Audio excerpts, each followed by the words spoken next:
Welcome to Crosswind In 5 with Pastor John. Hi, thanks for joining me for Crosswind In 5. We are in a series called Living at the Next Level. And this past weekend, I talked about seizing the opportunity.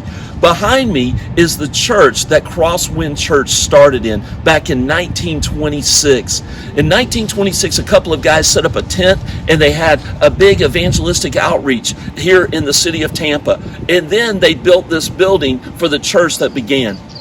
In 1966, they had to make a decision 39 years later to leave this place where they had been worshiping and move to another area of town because they were outgrowing the facility.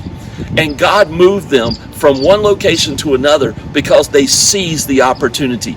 I want to talk to you today about seizing your opportunity. Do you have opportunities that are coming into your life today and you're questioning, is this God? Is God leading me? How do I know? Well, we can look at Abram in the Bible, who's later, God changed his name to Abraham, as an example of someone who seized the opportunity.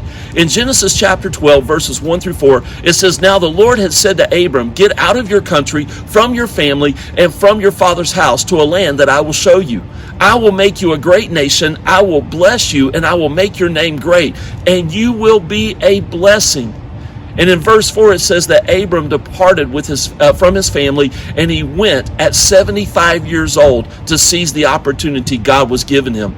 What makes the story incredible is that Abram left everything that he was comfortable with. He left his family, he left the rewards of the finances he would inherit from his father, everything on a risk because God promised him something.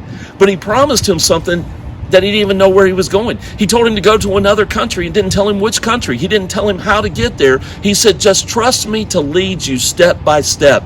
And if you have an opportunity you're facing today, trust God to lead you step by step. The first thing that you have to do is you have to seize opportunities where God is leading you. That means you're going to have to leave something behind. You're going to have to leave something in your past in order to embrace the future. In fact, in order to go forward, you have to leave something behind. Next, you want to weigh the risk. Abram had to weigh the risk. Is it more risky to stay with his father or to follow God? But when he decided to follow God and he went forward in faith, God blessed him and made him into a great nation. He blessed his name, he blessed his family, and he made him great.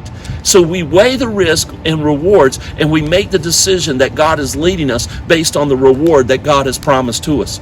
Third, we desire to use the opportunity for greatness. A lot of times we think of greatness as being successful or having lots of things or having an impact on our profession. But I see greatness as effectiveness. Am I being effective in helping others to become more what God wants them to become? If that opportunity I'm facing is allowing me to help others become more like Jesus, then it's an opportunity I need to seize. It's an opportunity I need to step out in faith because I know I will be a blessing to others. And by seeking to be a blessing, I can see the greatness of God at work in my life because I'm being effective. So whatever opportunity you're being given, ask yourself this question: if I take this opportunity, how can I be a blessing to others? The final step is you're going to have to put action to your faith. You're going to have to step out and do something. God gives a call, God gives an opportunity, but Abram had to get up and start walking. You have to start walking each step. God has opened doors for me and he's closed doors for me. Sometimes I was walking in one direction and I thought, man, this is it. But God was just using that as an opportunity to teach me something I needed to learn to get me to the final destination. And as he gets me to the final destination, I have become fulfilled in knowing that I am following his voice. So I encourage you today, seize the opportunities that God lays out before you, run with faith, and believe God for the impossible. Just like a group of guys did in 1926 when they started a church in Tampa, Florida that has flourished into Crosswind Church today. God bless you and have a wonderful day. Thanks for listening to Crosswind in 5 with Pastor John. If you would like to hear the complete message, please visit crosswind.org.